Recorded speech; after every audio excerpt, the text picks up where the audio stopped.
الو، مساء الخير. مساء النور. القصة اثناسيوس رمزي. خدامك.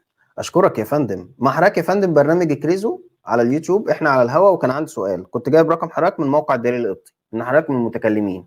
لا انا مش متكلم ولا حاجه، انا ما اعرفش حاجه بحاجه، واحب اشوفك الاول قبل ما اتكلم. حضرتك ممكن تكتب اسمي اتفضل على يا أستاذ. اليوتيوب، وحضرتك عارفني اكيد يا فندم.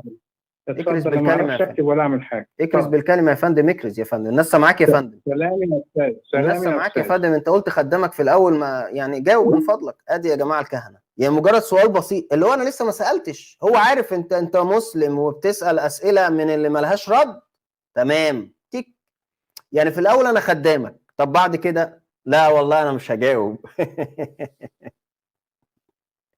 ادي يا جماعه الكهنه، والله انا بضحك وانا حزين بجد. تخيل ده اللي انت بتعتمد عليه وتاخد منه الحلو والبركه، ده بالنسبه لك المسيح قال عنه ما حللتموه في الارض يكون محلولا في السماء. انت بتصدق ده؟ انت مؤمن ان ده؟ انت بتروح تبوس ايده وتقول له حلني يا ابونا انا خطيت. تخيل ده نفسه مش قادر يرد.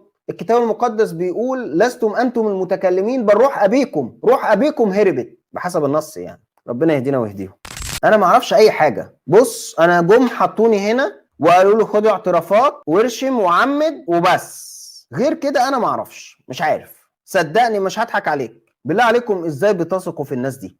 نفسي افهم ازاي بتثقوا في الناس دي، ازاي بتصدقوهم، ازاي شايفين ان دول واو، دول ربنا كده بيتكلم على لسانهم. بالروح ابيكم. بقول له الناس سامعه. يعني احنا دلوقتي داخلين في الف اهو على مواقع التواصل تقريبا، مسلمين ومسيحيين. جاوب بس عشان الناس تسمع، يعني الناس تستفيد يا فندم.